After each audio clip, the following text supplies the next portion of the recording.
Flying nose through the hourglass. These are the songs of our lives.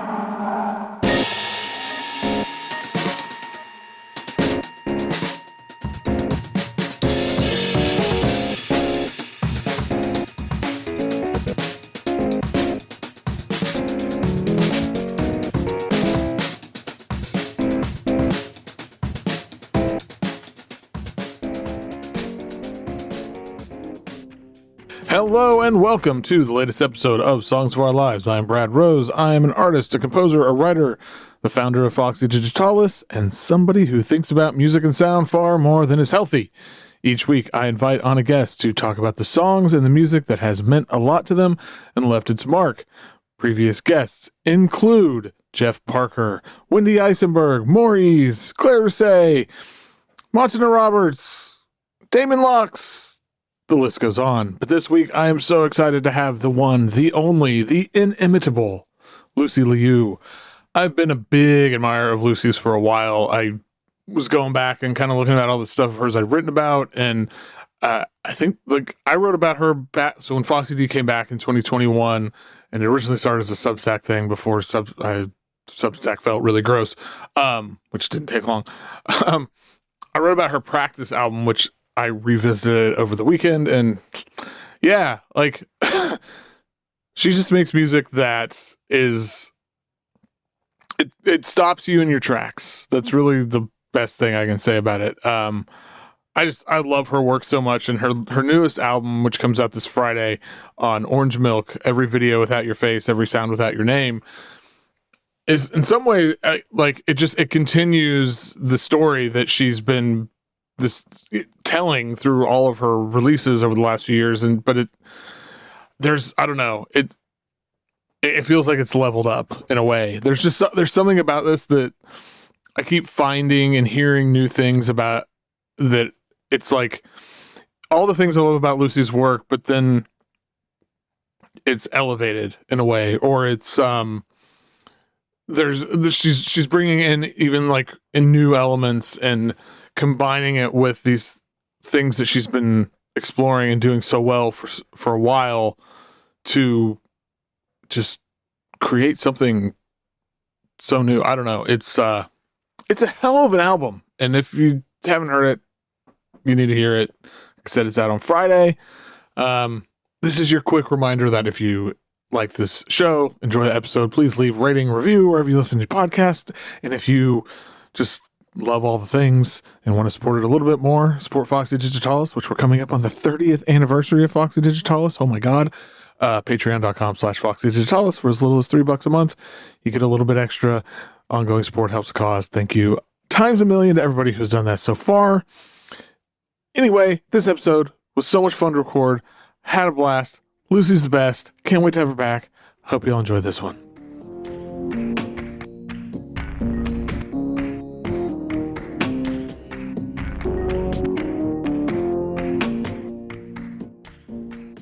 My guest today is a composer, a songwriter, a singer, so many other things. Somebody who should be a superstar if the world was just. Is the superstar in my mind. It is Lucy Liyou. Thank you. Hi. So you got a new record coming out in a couple weeks. Yeah. Every Video Without Your Face, Every Sound Without Your Name, which is there a particular story behind the title, by the way? I love the title so much. Oh, thank you. Actually, no. So, no, it was just very literal. It's the last track, and I was just compiling videos of me and my partner at the time, just compiling videos without his face for privacy reasons, and sounds that I had where I never said his name. Yeah. Yeah, no, it's very evocative. So that's great. So if I'm remembering, this began as you started sketching out these songs and stuff years ago. Yes. How did revisiting them years later after everything that had happened in your life in between, how did that kind of reshape their meaning for you? Yeah, I mean, they were originally about my parents, Mm-hmm. and they were originally coming from a place of wanting my parents to accept and see me as who I am. But it was funny because when I was trying to process the emotions of like our separation between like my partner and me, I was trying to write new songs, and I felt like they were so contrived and they weren't reaching the certain level of like intimacy and intensity that I wanted.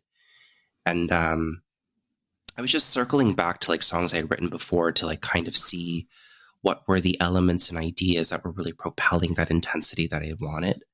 And I was actually just like, no, I need to rework these songs. I need to reimagine these because this is exactly kind of capturing the feelings that I want to capture. And finding that parallel was really, really strange, but also comforting in some ways for me.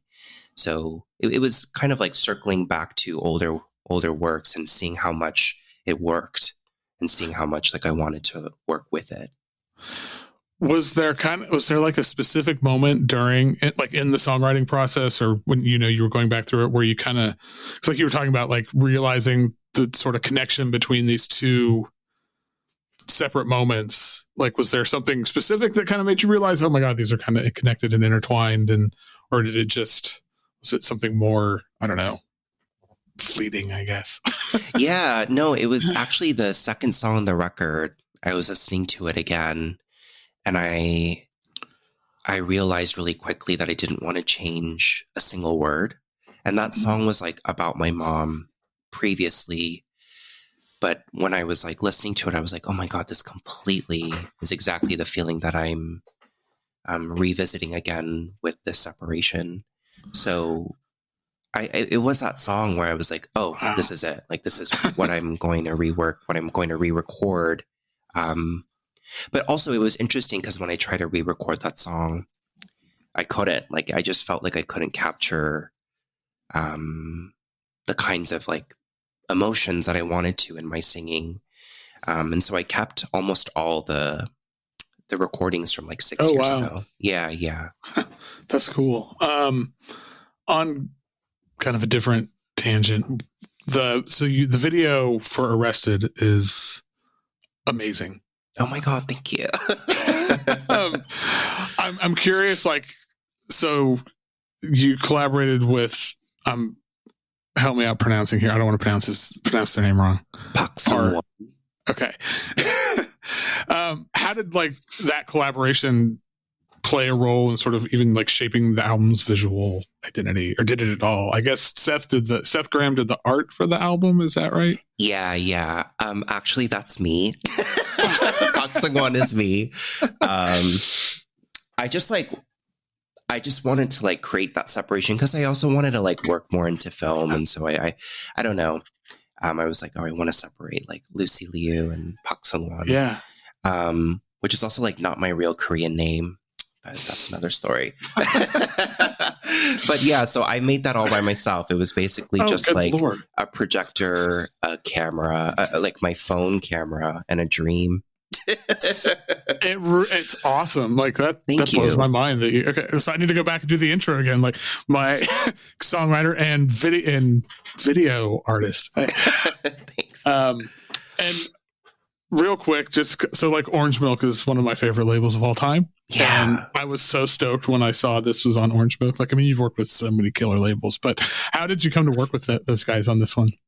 Oh my God, it's actually funny. So a few years ago, I had brought like a really rough draft of this record, still about my parents at that time, to Orange Milk. And I was like, hey, would you be interested? And Seth and Keith were both so like enthusiastic about it. Yeah. But while I was reworking it, I was like, I don't know. I don't feel like I'm ready to put this out. I don't feel like it's where I want it to be. And then a few years later, after reworking these, I was like, actually, I'm ready now. And they were awesome. And they were so receptive. And I've been thinking more and more about like wanting to work with people who are enthusiastic about what I'm doing. Because I feel like that connection is so important when putting something out. There's nothing worse than like giving something to someone who's like begrudgingly putting it out for you. Oh my God.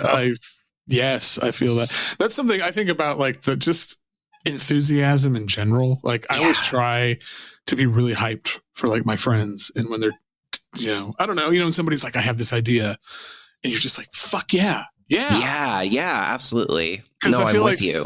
So often, like there's this instinct, and I get it, like the world is shit, but like this, I don't know, there's like this inclination of like, oh, like not tear it down, but like, well, it wouldn't work because of this, or it's like, man, like in the moment, like just be hyped, be excited.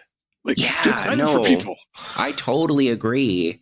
Yeah, so it was just awesome to be able to work with Seth and be able to like talk to Seth about the record, be able to talk about the ideas for the artwork, the video, whatnot. Because there's just somebody who was like so receptive and so like excited to do this with me. So yeah, that's the best. Yeah. Well, everybody needs to get the record. It's out on March 21st. I love it. Hopefully I'll write some more about it. I don't know. Thank you. As ever with your music, it's not like I can't just sit and listen to it over and over, but that's a good thing. Like, because it's good. It takes you places. And hey, what? Anyway, I don't know. It's been a hell of a morning here, so I'm like kind of out of it. And oh my god, I'm with feeling you. out of the water. Well, yeah. So we're gonna see where this goes. Yes. So okay, that's the awkward segue. As ever, so as we get into the songs, we're gonna start where we always do, with what is the first song that you remember? Okay, so I have two answers to this, because when I thought about first song I remember, I was like, are we talking about songs as in like there's singing involved, or are we talking about like pieces in general? But then I was also thinking about like Mendelssohn has like a collection of piano pieces called Songs Without Words. So I was like, what are we talking about? And so there is no wrong answer. So okay. Yeah, so I have two. So one is without singing, just like any kind of piece of music. So my grandma had gifted me this like electric Yamaha when I was really, really young. Oh, wow. And it came with like a pre-recorded set of classical pieces. I think there were like 50 in there. And I used to just like press play. And these were everything from like Bach inventions to like works by Debussy and like Scott Joplin.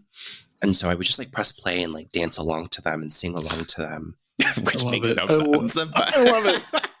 But my favorite one, and the one that I remember most, is Debussy's Arabesque No. 1. So beautiful. So beautiful. So famous, but yeah, I couldn't help it. It was just so gorgeous. It feels like and I feel like this is like a recurring theme here in a couple of these songs that for me anyway, like this feels like floating. Like when you hear that phrase, feels like floating, this piece of music feels like floating to me. Yeah, I totally agree with you. And it's funny though, like I've played piano all these years and I've never learned that piece. Oh, wow. As much as it's meant to me, I've never learned that piece. See, I kind of figured that might be where this came from, is it was like, because like this was something you remember learning or something, so that's really funny. Yeah. Okay, but on the flip side, the first like song that I ever heard in terms of like song with singing. Okay, this is such a troll. When I was writing this down, I felt like so embarrassed, but it is what it is. Like my dad had this like CD of like classics, and one of the songs that I loved the most was I.O.U. by Lee Greenwood. Yes. Hey. It's amazing. It's so obviously Lee Greenwood sucks. He's a horrible, horrible guy. But like here, and I love his voice. He's a singer, capital voice. S singer. Yes. Oh my god! But it's so like schmaltzy and what I don't know. I have a weird soft spot for this. Oh my god, I do too. I was just talking about this with a friend where I was like, God, I know people hate that kind of like schmaltzy sincerity, but to me, I feel like it just hits a spot that like, yeah, I don't know. Have you seen the video for it? No, I have not. Oh my god, it's hilarious. You got to look at it. I hadn't seen it until I was prepping for this, and I was just kind of watching with my because like Lee Greenwood is like the least sexy person. So like him doing this, being this like romantic Oh, it's great. It's No, absurd. that's hilarious. Yeah. No, and the thing is, like, back then, I mean, I was like 6, 7 years old. Like, I didn't even know anything about anything, you know? It was just like music that wasn't classical, that was like really interesting to me. And on the CD, I remember other songs, like there was like Hotel California, My Girl, The Temptations. Like, so there were a lot of things, but for some reason, this one was the one for me. I love it. I think that is amazing. Okay, well, what is the song that makes you cry? It makes you cry, or if it doesn't actually make you cry, it makes you feel like you could cry. Yeah. Okay. So when I was thinking about this, I thought about it in 2 categories because I was like, there are songs where when I'm feeling upset, I want to feel this kind of cathartic release through crying. Yeah. But then sometimes I feel like when I'm at my lowest, it's like I just feel so numb and I just want to feel something. Yeah. Not even in terms of like catharsis, but just to like make sure that like my emotions are still intact. Right. Makes a lot of sense. And yeah, and I chose this song because it does both for me. And I feel like it's a song I go to for both. And it's called Byeol by Flash Flood Darlings. I heard this for the first time, I want to say in like 2016. So I think it had been a few years when it had already come out, if I'm remembering correctly. And it was the first time I'd heard music by a queer Korean artist.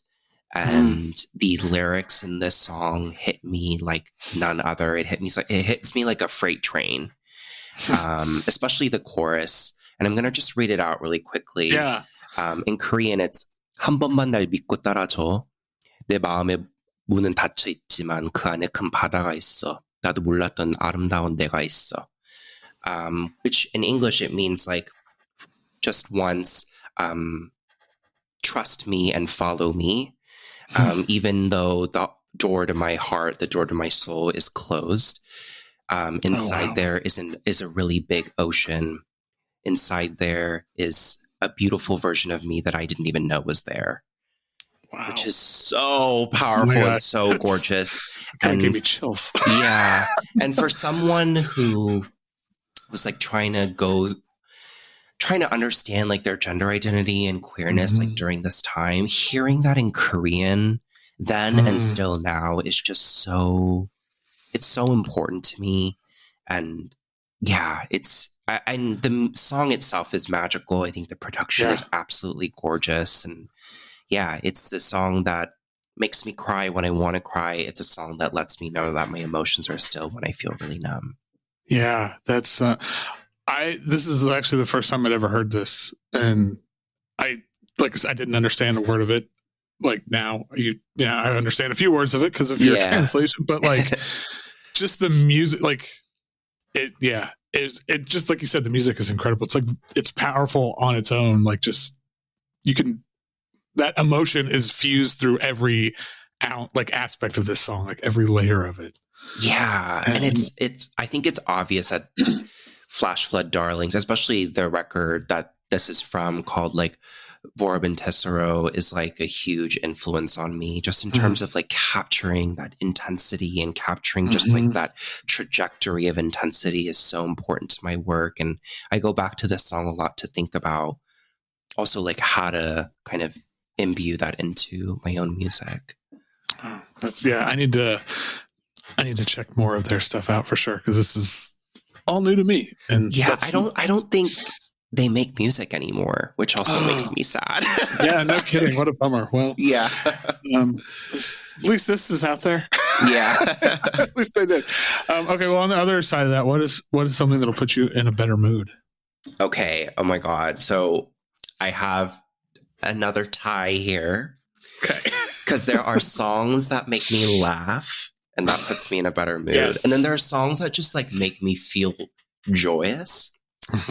And okay, going to the song that makes me laugh, and I don't mean this in like a mockery. Like a part of me is like in awe of just like the boldness of decisions that are happening here. And I think that's what makes me laugh. You know what I mean?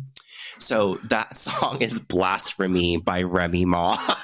Yes. And the title alone is like, that is magic, right? Yes. But the funniest, amazing. right? And the funniest part is like when you listen to the song and you realize that the sample that she's using is the 20th century Fox intro. It's the best. It's like so absurd that if you tell somebody about it, if somebody told me about it, like there's no way this could be anything but awful. And I'm with you. It's fucking amazing. Yeah. And my favorite part of this song is like there are moments where her vocals cut out completely. I know. And I don't know why. I'm assuming that it's not like intentional, of course, but it cracks me up like none other. But it also is so interesting to me and fascinating to me, intentional or unintentional or not intentional. Like I'm like, why? And also I love that it makes me I love the feeling of just like anticipation of like more rap and just like not having it and like what's going on in that space and that, you know, that change in expectation. I just think it's phenomenal. Yeah, I'm right there with you. I remember the first like hearing it when it came out and you know hearing that 20th century Fox like fanfare and thinking first going like why is this so familiar to me? Why do I and then realizing what it was and just be like, oh my God. Exactly. How did you think to do that? It's a genius sampling moment in music. I agree. And the other song that I had, the other song that is more so just like joyous for me is Ravel's Levé de Jour from their symphonic or choreographic symphonic piece, Daphne et Chloé. So actually, I heard this for the first time when I was in Philly. I went to go see the Philadelphia Orchestra play. And the funniest thing is nobody was there. I guess just like nobody goes to see them. It's kind of really sad, actually. But yeah, no kidding. Gosh. Yeah. And so like I was one of the only people there. And I remember the piece kind of reaches this climax towards the end. And I just like, I was alone. So or not alone, but I was one of the only people there. But I also felt like it'd be inappropriate for me to like react to it because classical music is such a spectatorship. Sure. But I just wanted to like get up and shout because it was just so, it's one thing to like hear it in the earphones, but to hear it in an auditorium or a space, it just like you feel like your whole body is like just suddenly kind of absorbing this huge like crescendo and climax. It's unbelievable. I've heard, I saw it, the Tulsa Symphony this is years and years ago, but they did this and it's like euphoric. It's like it's I don't know. Yeah, it's almost like this out of body experience or something. It's so this is like one of the most like beautiful pieces of music like ever created. And I think it's also considered like a huge feat in orchestration. A lot of like composers from the 20th century and 21st century also kind of go back to this piece and talk about how important it was for them. I think Stravinsky called it like the best piece ever written for orchestra or something along the lines of that. And I'm a huge fan of Ravel, but I had mainly been only learning and understanding like Ravel's piano pieces. And so when I heard this live, it was just utterly mind-blowing. But I listen to it a lot, and I listen to it when I really kind of need a pick-me-up. Yeah, there is like this sort of, I don't know, hopefulness to it. And not in this like sort of bombastic, hopeful sort of way, but just this kind of understated way that is very, very moved, like has the same, I have the same kind of reaction to it. It just kind of is uplifting. And I also love that it's so patient. Like the joy is so patient. It's not like super fast and quick. It's like it really requires you to just like sit with that kind of growing sensation. Well, if this isn't the objectively greatest song of all time, Lucy, then what is? Okay, not to do like a complete 180 from Ravel's Bees, but this is my opinion. I don't care what other bitches think. This is my opinion. And I'm not even like trolling or joking with this answer. I'm 100% like, this is it for me. It would have to be Roman Holiday by Nicki Minaj from her sophomore album, Pink Friday, Roman Reloaded. It actually pains me to this day to know that Nicki Minaj hates this song. I think she revealed it last year, the year before, as in like, I think she called it one of her worst songs, and that really hurt my feelings. But wow, I didn't know that. Wow. I know. But sometimes artists are wrong about their own work, and that's all I'm gonna say. Yeah. Often, I would actually say. Yeah. But I just think, I always tell people that the first time I was exposed to experimental music was with this song in 2012 when I was in middle school. Like, up to that point, I had only listened to, like my dad's CD, classical pieces, and then like Mariah Carey and like a lot of the R&B kind of artists that my cousins were listening to at the time. And when I heard this for the first time, and I was a fan of Nicki Minaj too. I was a huge fan of her rap, her pop, everything, right? Right. But when I heard this for the first time, I was like utterly mind blown. I just couldn't believe that so many ideas were in one song and in like less than 4 minutes. You know what I mean? And like, it was crazy to me to hear this like wackadoodle, like pop melody in the chorus played by her mother. I mean, it's theater, right? It's like music and it's theater, it's rap, it's pop, it's also like hymns. It's crazy. And I keep going back to it because I just think it's so fascinating and inspiring to think about how she's able to cover so many bases so deftly, so excitingly, and so comically, but not in a way that feels like a mockery of like her own work. And I think because it covers those bases so powerfully, I feel like this would be the music I would show like a random person who had never heard of Nicki Minaj before. You know what I mean? Yeah, no, I mean, that's one of the things, that I really love. Is it feels like I'm just like envisioning them in the studio, like, okay, but what else can we put in here? No, keep going, like and it's like so maximalist in this. And like you said, and it's in 4 minutes. Yeah. How it feels impossible to fit so much into a small space and it not just be this chaotic mess, because it's not at all. It's like there is a chaos to it, but it's a very like intentional chaos. Yeah. And it's also like everything I've just said about the music could be applied solely to just the instrument, but also solely to Nicki Minaj's vocal performance. You know what I mean? And her writing, like one of my favorite bars in it is like, put that hyena in a freaking zoo. Pyong.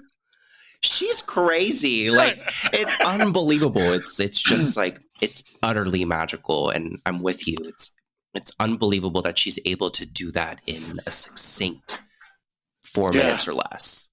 Yeah. I can't believe that oh my gosh. She doesn't like it. Oh, yeah. And I also, one more thing.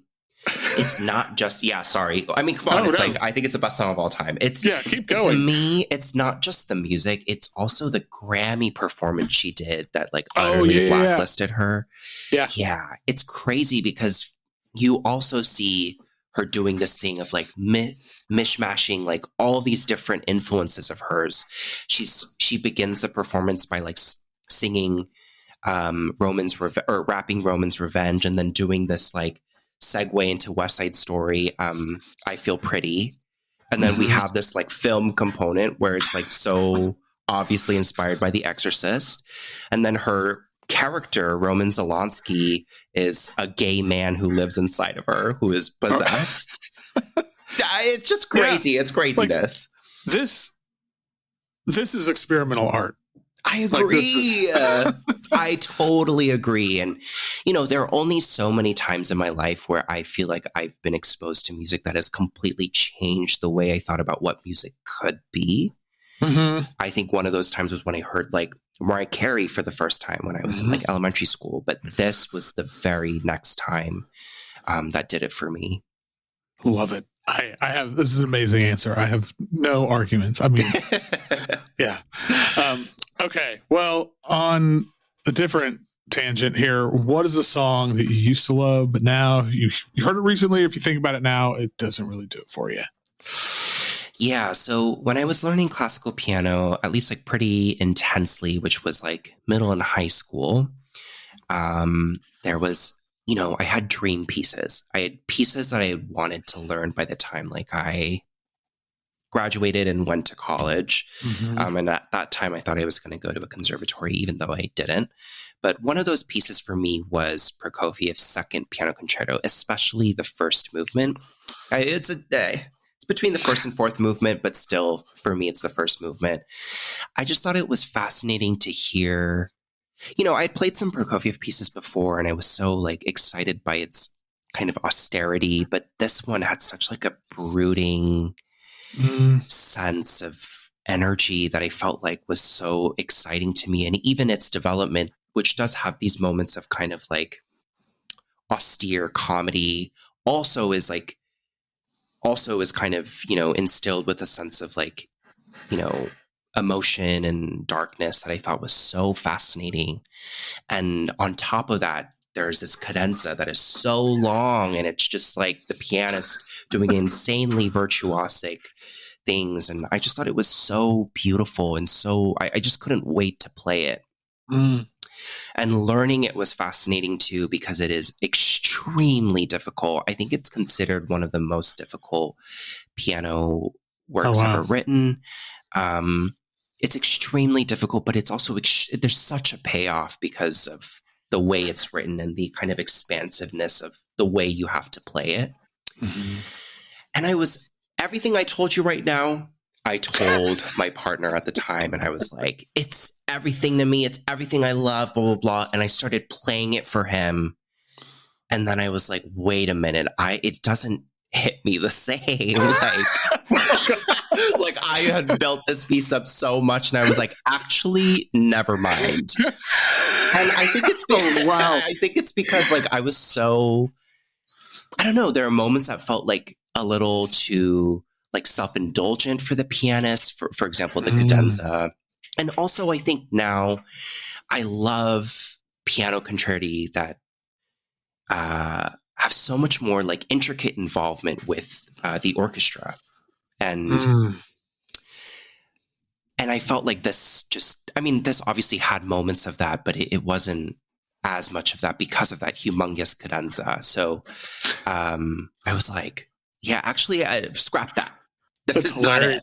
Not it. Yeah. I love it. Yeah. Okay, well, what's a song that people hate, but you don't care because you love it anyway? Okay. So this is a little complicated. I'm sorry. I feel like every single answer I give is like kind of complicated. This makes for a great episode. Trust me. Okay. So everyone knows that I'm a lamb. And if you don't know what a lamb is, like it means a fan of Mariah Carey. And so when you become a fan of Mariah Carey, one of the stipulations is that you are not a fan of Jennifer Lopez, obviously. And because like, it's a long history. I'm not going to go into it, but Jennifer Lopez has done a lot of shady things to Mariah Carey, not just Mariah Carey, but other artists, including like Ashanti, et cetera, et cetera. So I hate Jennifer Lopez, and nothing gave me more excitement than to see her eat shit during This Is Me Now rollout. Like I was eating it up. I was listening to every song. I watched that film multiple times. I watched every interview, and I ate up her eating shit every single fucking time. Amazing. But then at the end of the year, and I'm looking at my most listened to songs, this was like top 3. This Is Me Now title track was top 3. And it made me think, I was like, actually, hating this hard is a type of love. Like, it is a type of attraction. It is a type of love. Right. And I've come around to it in that sense where, like, everyone hates it. It was critically, commercially panned. Everybody hated it. But I still come back to it because I hate it so much. And it gives me like a certain kind of love there. Hey, I always say I'd rather do something that people hate than something that people are totally indifferent about. So yes, absolutely. And I also just thought it was hilarious that she was like doing this for Ben Affleck and then they got divorced again. Right. So it was like, what now? Yeah, I know. Which I saw a thing yesterday where he was talking about he would be interested in getting back together with Jennifer Garner. So, yeah. He's just psychotic. Yeah. Oh my God. But so is she. Like, she's crazy. Right. So, go for it, guys. Yeah. Rich people. Anyway. Okay. Well, what is the most romantic song? Do you think of yourself as a romantic? I do. But I don't know. This was kind of hard for me. I was like, I think I kept getting mixed up with like, I keep getting mixed up with like romance and intimacy. Like, there are some songs that are so intimate to me, but I'm like, is that romantic? Like, I don't know. So originally for this, I had Grouper's Promise from her most recent record, Shade. And I was like, wait a minute. I kept going back to Bjork's It's Not Up to You, which is my answer. Yeah. Which is my final answer. But I just thought, like, what is more romantic than relinquishing control and like capitulating? And I feel like that's what this song is about, not just in the sense of like relationships, but just like your day to day. And I loved it because like this song is also about like romance in a very quixotic sense. It's like romanticizing the parts of your day that go wrong. I just thought that was like, yeah, that's it. That is romance to me, that kind of like quixotic infatuation. And I feel like she captures it so beautifully all throughout that record, but especially with this song. Yeah. Oh, I love this song. I mean, that record is like a perfect record, but this song is, it just lyrically, sonically, it captures that feeling.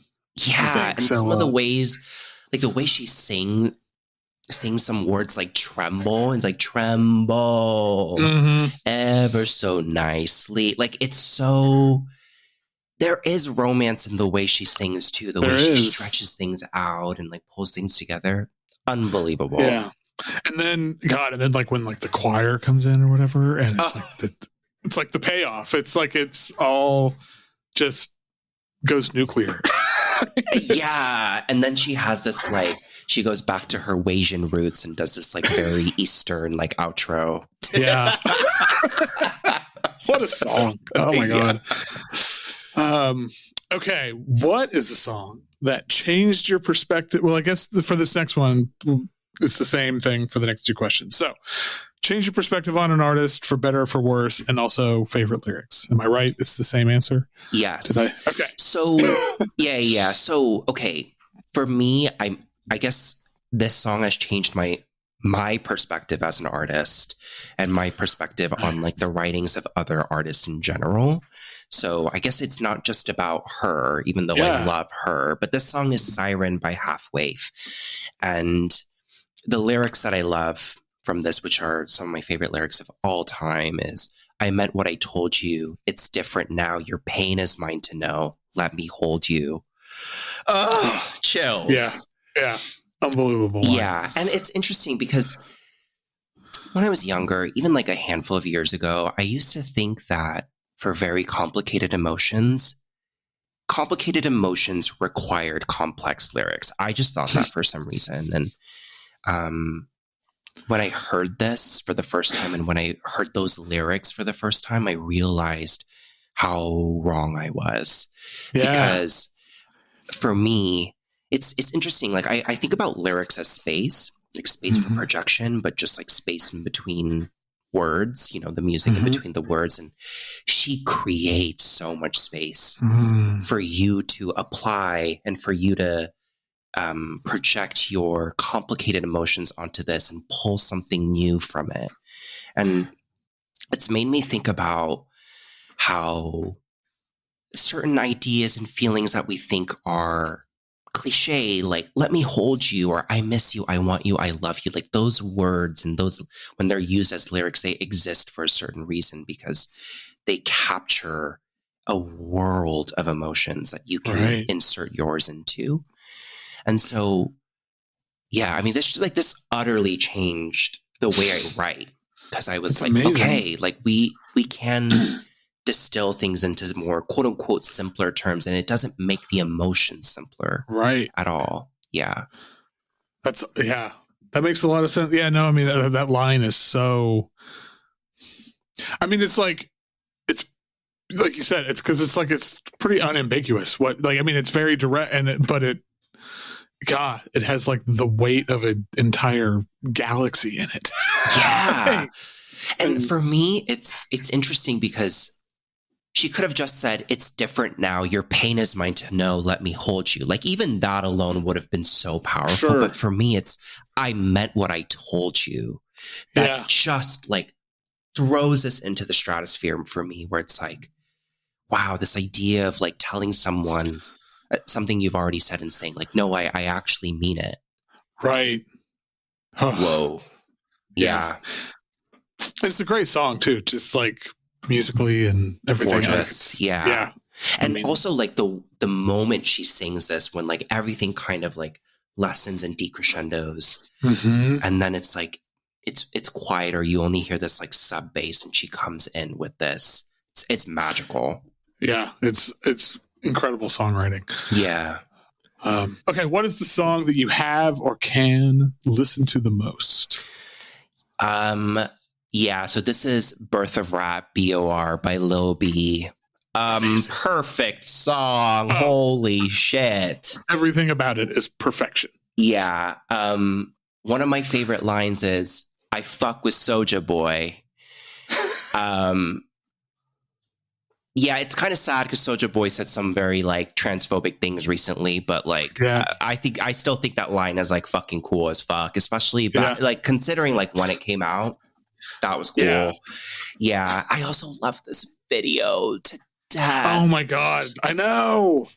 Yeah. And, I actually like went through the songs that I've listened to most. And obviously, as you can imagine, most of the songs there were Mariah Carey. Right. But I was shocked that wasn't the answer. Yeah, but the one song that trumped them all was Birth of Rap. So, yeah. Oh my God. It's so, everything about it. Yeah. I was listening to it again, and just the production of it just like stops me in my tracks every time. It's so beautiful. And like, Lil B is, I love it. Like a godsend. Yeah. The greatest. I mean, there will never be another Lil B. I think this is also a contender for one of the best songs of all time, for me at least.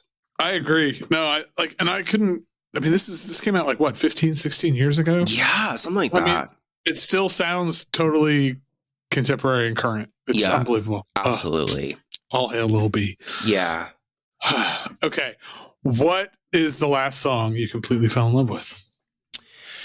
Okay. So I was revisiting Britney Spears' discography because I realized like I hadn't heard a lot of things outside of like Blackout and a few of her more recent ones in totality. So I was just like listening through her albums. And I was going through, I think this is her self-titled, it's just Britney, right? This record? I think so, yeah. And obviously, like, I love so many songs on here, but have you heard Anticipating? It is amazing. I mean, I know I'd heard it before, but like prepping for this the other day, I was like, I didn't remember it. And it kind of took me aback. I was just like, oh my God. Yeah. And like, what a chorus. It's so much fun. And I've been listening to this song like over and over and over again. And yeah, just so exciting. Yeah. Really, there's something about it. Yeah. Just like, it just feels good. Like I don't know. I can't even explain why. It just feels good. Yeah, and it just made me think about all the songs that I haven't heard by like these bigger name artists, just because like I've only ever listened to their hits. You know what I mean? Right. And I was like, oh, it's time to dig in. Yeah, that's a really good point. Okay, what's the song that means the most to you, Lucy? Okay, the song that means the absolute most to me is 별이 진다네 by YEOCH, which means what does it mean? Holy shit, I should know this. Like, 별 is obviously star. Oh my god, this is so embarrassing. I'm like on Google Translate right now. Whoa. Stars, okay, that's what I thought. Stars are falling. That song means the most to me because it's a song my parents played the most. It's a song that they still play a lot. It's a song that we sing along to. We were on vacation once and like we were stargazing and we played this song and it was like so beautiful. And yeah, it just means a lot because it's interesting. Like my parents never really shared a lot of music with me.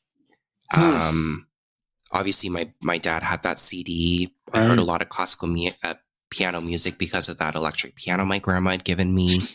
But they never really told me about songs that they loved, or they never played stuff for me. And that's something I always felt like I missed out on. Yeah, for sure. And I think talking to them later, I think they thought, like, why would I be interested? Because I grew up in the States. And why would I be interested in music from Korea is kind of what they thought. Which is also funny because at the same time like one thing I will always give my parents credit for is they wanted to make it very clear to me that being Korean meant something and had a lot of cultural weight. And so they always took me to things like I was introduced to pansori because my mom took me to a kugak presentation in Korea a long time ago, you know? Wow. But at the same time, they never shared like the music from the 70s, 80s that they loved. And this is one of the very few that they've actively shared with my sister and me. And so it feels so important. And I don't know if you feel this way with your parents or even like with your daughter, but like sometimes I feel like songs can feel like something you pass down, you know? Oh, yeah. Yeah. And to think that this is one of the very few makes it utterly important to me. Yeah, no, I feel that for sure. I mean, in the last, so my daughter she'll be 12 in June. Yeah. And it's like the last couple years is when like she knows what I do, like that, like I'm a musician and an artist, and has like some understanding of that. I mean, I think she's seen me perform once and it's just like, that's fucking weird, dude. Which is fair, like, you know. But yeah, like the last couple of years as she has like had her own sort of journey in discovering music and really learning to love different music. It's been a thing that we have really started to share. And those moments where I can share a song, I'm trying to think of, recently it was a Carly Simon song. So my daughter loves Taylor Swift, shocking.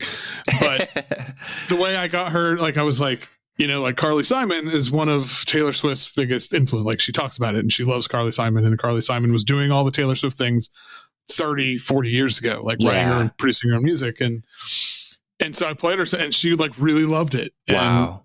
And it was just this, it was amazing. And so being like, I think it is something, it's a thing. Yeah. Like you said, it's like something you pass down. It's so powerful.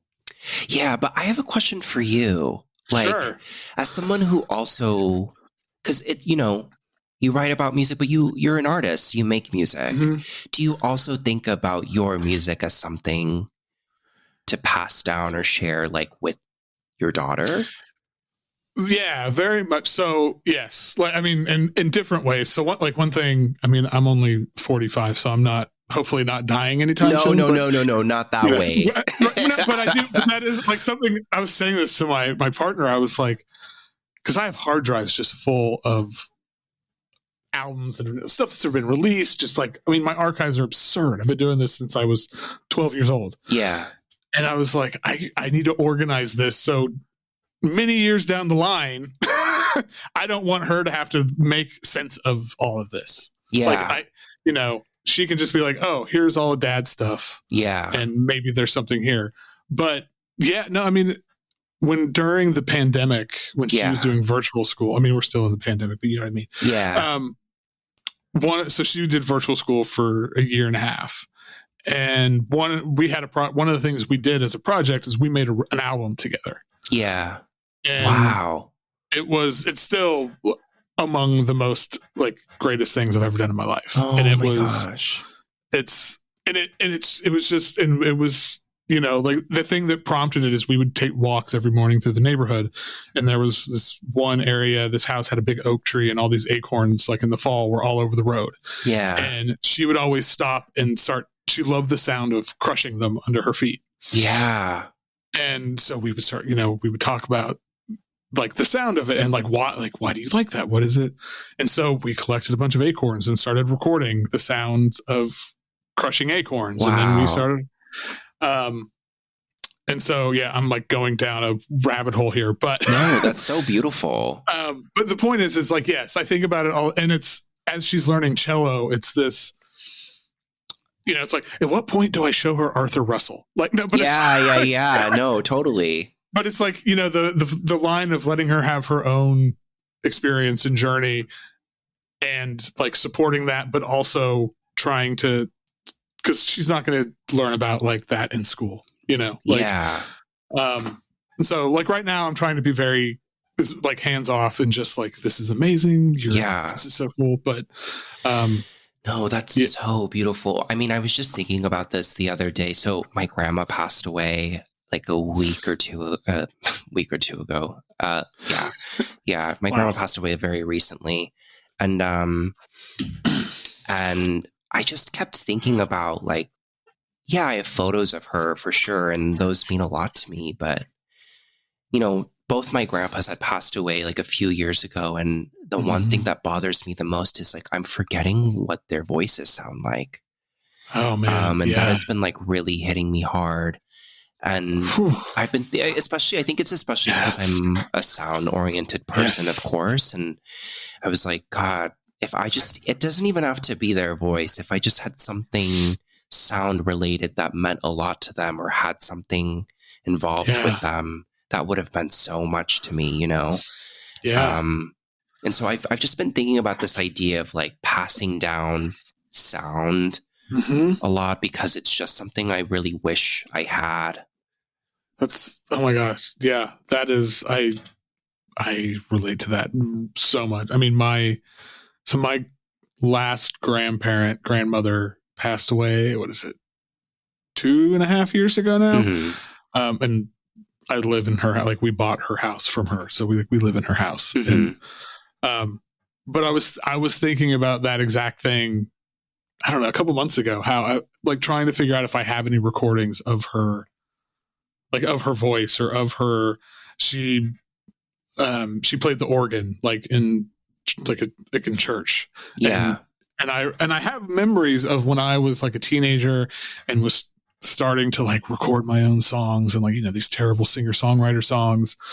But I have a memory of like recording one where she played organ on it.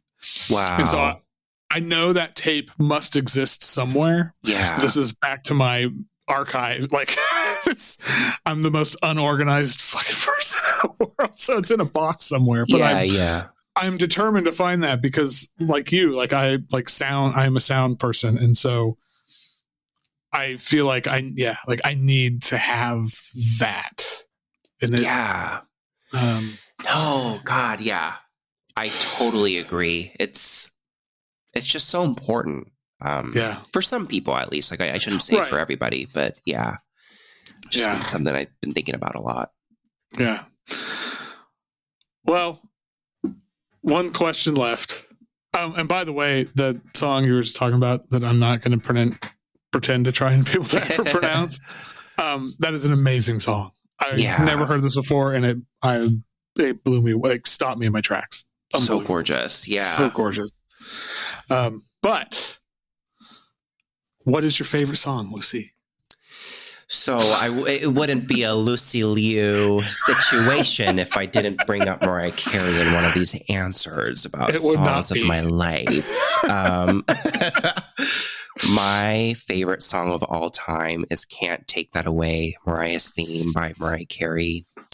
She's had a lot of hits, but this is the song that I listen to for any situation, any occasion.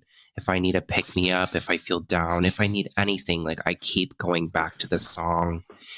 It reminds me, it just reminds me of like the power of voice, the way that she's able to just like make worlds from her voice solely, and the way she's able to let me feel a million things from just like the generosity of her singing. Yes. Yeah, it's just, it's my favorite of all time. And it genuinely makes me emotional to like even talk about it, because it has saved me in countless occasions. Just because it is everything. It is everything to me. It's an amazing song. I mean, I got endless love for Mariah. What would Lucy Liyou's theme song be like? Oh my God. Need a theme. All like my depressing ass music, like a theme. Damn. Every artist should have a theme, you know? Like Mariah's onto something here. I don't know. That would be, I can't even think of that. That sounds like one of the most terrifying propositions ever, actually. I agree. Create your own theme song. Yeah, I think it's crazy that she also like put parentheses Mariah's theme. That's wild. I know. I don't think I have a theme song. I can't even think about that. Yeah. Only someone like Mariah Carey could do that. Like, you know, Mariah's theme. Be like, this is my theme. What the fuck? And oh my God, I think it kind of circles back to like the Lee Greenwood, the very beginning, where we talk about like schmaltzy sincerity, and this like hits that spot for me 100%. I have talked like I love like earnestness. Yeah. And earnestness scares the shit out of people. And I get why. Like I understand, like it can be a little scary because it's hard. I mean, it's very vulnerable. Yeah. But man, when like, and it can be, and people can be too earnest. Don't get me wrong. There's sometimes it's like, okay. Yeah. Like, let's relax. Yeah. But yeah, like this kind of like, it's so earnest and like, so it's like, and then, to slap Mariah's perfect. Yeah. No, exactly. The way to end this. Yes. Can't get that. Well, every video without your face, every sound without your name is out on March 21st. So that's a few days after this will come out. And this was a hell of a good time. Thank you so much, Brad. Thanks so much for having me. I've had so much fun.